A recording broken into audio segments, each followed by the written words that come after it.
গাজাতে নতুন ধরনের ভয়ানক বিরল অস্ত্রের ব্যবহার শুরু, লজ্জিত নেতানিয়াহু।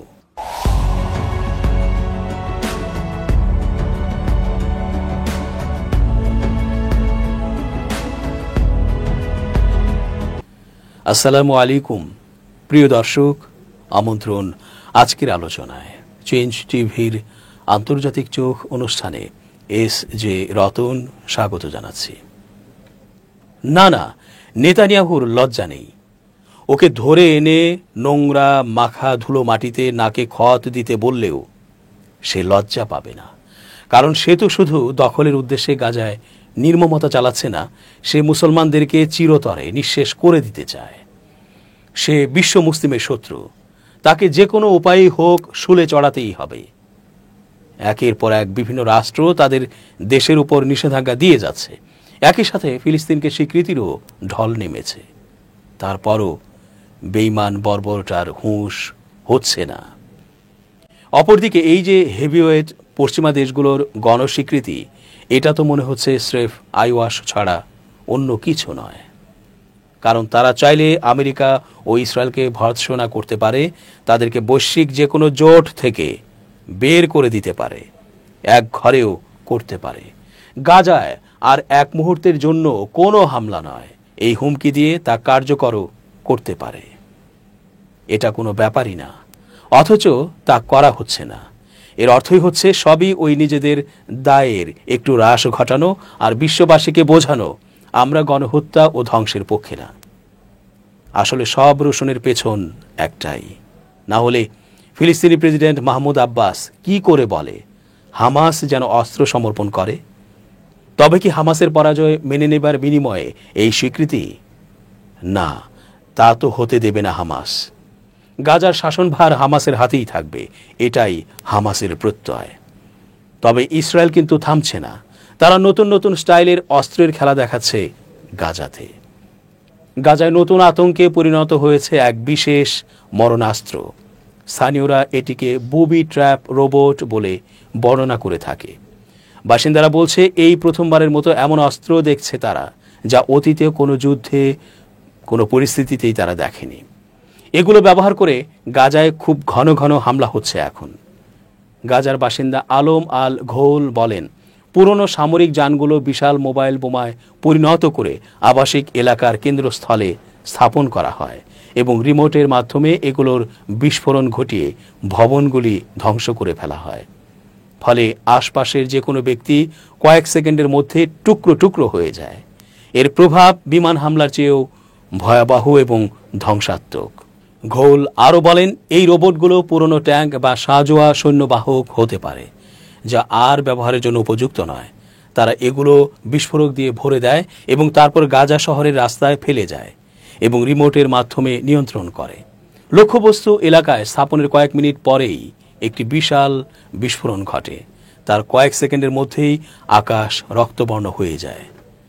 গাজায় যুদ্ধে নিহতদের মৃতদেহ উদ্ধারে স্বেচ্ছাসেবক হিসেবে কাজ করা ঘোল বলেন, বিস্ফোরণ এলাকার আশপাশে যদি মানুষ থাকে তাহলে তাদের কোনো চিহ্নই খুঁজে পাওয়া যায় না, এমনকি ধ্বংসাবশেষও ছিন্ন ভিন্ন হয়ে যায়। আমরা তাদের অক্ষত পাই না। ভবনগুলো সম্পূর্ণরূপে মাটিতে মিশিয়ে দেওয়া হয়েছে বা জায়গাগুলো ফাঁকা করে ফেলা হয়েছে। এটি ইসরায়েলি বাহিনীর জন্য যেন এটি একটি পরিচ্ছন্নতা অভিযান। অন্তত ৩ জন বাসিন্দার ধ্বংসযজ্ঞের পরিধি ৩০০ থেকে ৫০০ বর্গমিটারের মধ্যে বলে জানিয়েছে। রোবট বিস্ফোরণের সময় কিছু পরিবার ওই সব বাড়িতে ছিল এবং তাদের ঘর বাড়ি তাদের মাথার উপরেই ভেঙে পড়ে। আল জাইতুন, শেখ রাদওয়ান ও জাবালিয়ার মতো আশপাশের এলাকায় এখনও কিছু লোক ধ্বংসস্তূপের নিচে আটকে রয়েছে। গাজায় হামাস পরিচালিত সরকারি মিডিয়া অফিস জানিয়েছে, গত ১৩ আগস্ট থেকে ইসরায়েলি সেনাবাহিনী গাজা শহরের অভ্যন্তরে স্থল অভিযান চালিয়ে আসছে, যাতে শুধু এই সময়ে ১১০০ মানুষ নিহত এবং ৬,০০০-এরও বেশি আহত হয়েছে বলে জানানো হয়েছে। গাজা উপত্যকার স্বাস্থ্য ও সরকারি কর্তৃপক্ষের পরিসংখ্যানে বিবৃতি অনুসারে সামরিক অভিযানে ৭০টিরও বেশি সরাসরি বিমান হামলার পাশাপাশি যুদ্ধ বিমান দিয়ে বোমাবর্ষণ করা হয়েছে। জনবহুল এলাকায় ১০০টিরও বেশি বিস্ফোরক রোবট বিস্ফোরণের ফলে ব্যাপক বাস্তুচ্যুতি ঘটেছে। ইসরায়েলি গণমাধ্যমের প্রতিবেদন বলছে এটি এতটাই শক্তিশালী বিস্ফোরণ ঘটাতে পারে যে প্রায় ৭০ কিলোমিটার দূরে তেল আবিবেও তা অনুভূত হতে পারে।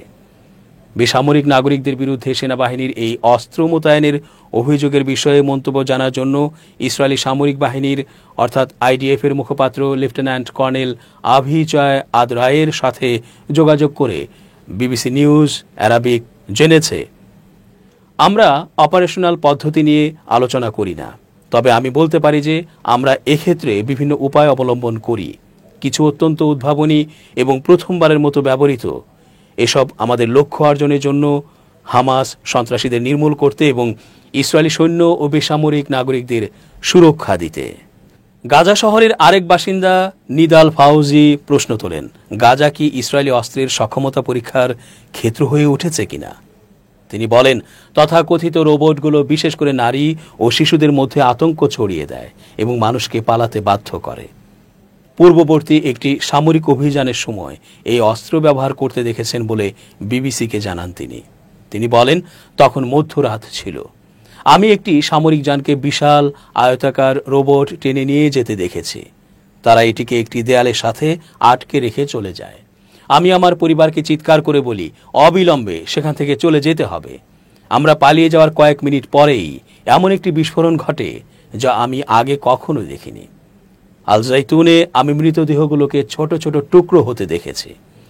এমনকি ১০০ মিটার দূরেও বিস্ফোরণের চাপে শ্বাসরুদ্ধ হয়ে মানুষ মারা গেছে। এই যুদ্ধে আমরা যা দেখেছি তার মধ্যে এটি সবচেয়ে ভয়ঙ্কর অস্ত্র। ফাউজি বলেন, বিস্ফোরণের আগে সেখানকার বাসিন্দারা কেবল পালানোর কথাই ভাবছিলেন। তারা বিস্ফোরক লৌহ দানব থেকে পালানোর চেষ্টা করছিলেন।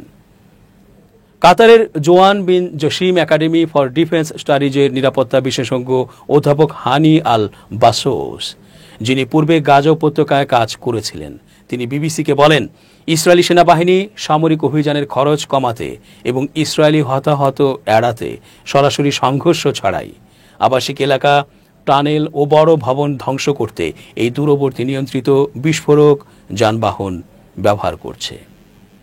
তিনি বলেন, এগুলো প্রচুর পরিমাণে বিস্ফোরক বহন করে এবং তা টানেল ও আবাসিক ব্লকে ব্যবহার করা হয়, যার ফলে বিশাল বিস্ফোরণ ঘটে। গাজার আরেক বাসিন্দা কারেম আল ঘারাবলি বিবিসিকে বলেন, তিনি 2015 সালের এপ্রিলে গাজা শহরের পূর্বে একটি বহুতল আবাসিক ভবনে ইসরায়েলি হামলার সময় এই অস্ত্রের ব্যবহার দেখেছেন। তিনি বলেন, আমি বিস্ফোরণ থেকে প্রায় 400 মিটার দূরে ছিলাম, তবুও বিস্ফোরকের টুকরো এবং পাথর আমাদের বাড়িতে পৌঁছে যায়। আকাশ লাল হয়ে যায় এবং সেই আলোতে প্রায় অন্ধ হয়ে যাওয়ার উপক্রম হয়। ব্যাপারটা খুবই ভয়ঙ্কর ছিল। ফিলিস্তিনি স্বাস্থ্য মন্ত্রণালয়ের মহাপরিচালক মনির আল বুরশ বলেছেন, ইসরায়েলি সামরিক বাহিনী এখন গাজা শহরের অভ্যন্তরে প্রতিদিনই এই বিস্ফোরক রোবটের ওপর নির্ভর করছে। এটি একটি কৌশল যা বেসামরিক নাগরিকদের জন্য সরাসরি হুমকি সৃষ্টি করে মানবিক বিপর্যয়কে আরও খারাপ করে তুলছে। তিনি দাবি করেন, প্রতিটি রোবট 7 টন পর্যন্ত বিস্ফোরক বহন করতে পারে, যেগুলোর মধ্যে প্রতিদিন 7 থেকে 10টি বিস্ফোরিত হয়, যা ব্যাপক বাস্তুচ্যুতি ঘটাচ্ছে এবং পশ্চিম গাজার জনসংখ্যার ঘনত্ব প্রতি বর্গ কিলোমিটারে প্রায় 60,000-এ উন্নীত করছে। মনির আল বুরশ সতর্ক করে দিয়ে বলেন, এই রোবটগুলোর ক্রমাগত ব্যবহার গণহত্যা সংগঠন এবং আবাসন অবকাঠামো সম্পূর্ণ ধ্বংস করতে পারে, বিশেষ করে অবরোধের সময় উদ্ধার ও ত্রাণ সক্ষমতার ঘাটতি তৈরির মাধ্যমে। এদিকে ইসরায়েলের ওপর নিষেধাজ্ঞা ও ফিলিস্তিনকে স্বীকৃতি দিতে যাচ্ছে বলে জানিয়েছে সিঙ্গাপুর। পশ্চিমা ও অন্যান্য দেশ ক্রমবর্ধমানভাবে বসতি স্থাপনকারী গোষ্ঠী এবং কিছু ইসরায়েলি কর্মকর্তার বিরুদ্ধে কঠোর অবস্থান নিচ্ছে, যাদের বিরুদ্ধে সহিংসতা উস্কে দেওয়ার অভিযোগ রয়েছে। একই সঙ্গে একটি স্বাধীন স্বদেশের জন্য ফিলিস্তিনিদের আকাঙ্ক্ষাকে বিশ্বব্যাপী ক্রমেই বেশি স্বীকৃতি দেওয়া হচ্ছে। সিঙ্গাপুরের পররাষ্ট্রমন্ত্রী ভিভিয়ান বালাকৃষ্ণন সোমবার সংসদে বক্তব্য রাখতে গিয়ে পশ্চিম তীর ও গাজা অঞ্চল দখল করার কথা বলা ইসরায়েলি রাজনীতিবিদদের সমালোচনা করেন। তিনি বলেন, আমরা ইসরায়েলি সরকারকে বসতি নির্মাণ ও সম্প্রসারণ বন্ধ করার আহ্বান জানাই। তিনি উল্লেখ করেন, তথাকথিত E1 বসতি প্রকল্প পশ্চিম তীরকে টুকরো টুকরো করে ফেলছে। তিনি আরও বলেন, আমরা চলমান সেসব প্রচেষ্টার বিরোধিতা করি যা স্থলভাগে নতুন বাস্তবতা তৈরি করছে এবং দুই রাষ্ট্র সমাধানের সম্ভাবনাকে দুর্বল করছে। নিষেধাজ্ঞা সম্পর্কে আরও বিস্তারিত তথ্য পরে জানানো হবে বলে তিনি উল্লেখ করেন। বালাকৃষ্ণন বলেন, সিঙ্গাপুরের জন্য বিষয়টি হলো কখন ফিলিস্তিন রাষ্ট্রকে স্বীকৃতি দেওয়া হবে কি হবে না তা নয়। তিনি বলেন, দেশটি একটি যথোপযুক্ত পরিস্থিতির জন্য অপেক্ষা করছে, যেখানে একটি কার্যকর ফিলিস্তিনি সরকার থাকবে যা ইসরায়েলের অস্তিত্বের অধিকার মেনে নেবে এবং সন্ত্রাসবাদকে সুস্পষ্টভাবে প্রত্যাখ্যান করবে। তিনি আরও বলেন, অবশেষে এই দীর্ঘস্থায়ী সংঘাতকে একটি বিস্তৃত, ন্যায়সঙ্গত ও স্থায়ী উপায়ে সমাধান করতে হলে একটি আলোচনার মাধ্যমে সমঝোতায় পৌঁছতে হবে, যার ফলে দুটি রাষ্ট্র, একটি ইসরায়েলি ও একটি ফিলিস্তিনি গড়ে উঠবে এবং তাদের জনগণ শান্তি, নিরাপত্তা ও মর্যাদার সঙ্গে পাশাপাশি বসবাস করবে। আন্তর্জাতিক সম্প্রদায়ের বেশিরভাগই পশ্চিম তীরে ইসরায়েলি বসতিগুলোকে আন্তর্জাতিক আইনের অধীনে অবৈধ মনে করে। তবে ইসরায়েল এ বিষয়ে দ্বিমত পোষণ করে, তাদের ঐতিহাসিক ও বাইবেল সংক্রান্ত সম্পর্কের কথা উল্লেখ করে এবং বলে যে এই বসতিগুলো নিরাপত্তা নিশ্চিত করে। সিঙ্গাপুর ও ইসরায়েলের মধ্যে 1965 সালে স্বাধীনতা লাভের পর থেকে ঘনিষ্ঠ কূটনৈতিক ও সামরিক সম্পর্ক সত্ত্বেও 2024 সালে সিঙ্গাপুর জাতিসংঘের ফিলিস্তিন রাষ্ট্র স্বীকৃতির পক্ষে একাধিক প্রস্তাবে ভোট দেয়। দর্শক, আজ এ পর্যন্তই। ধন্যবাদ। changetv.press, এক ফোঁটা হলুদ নেই।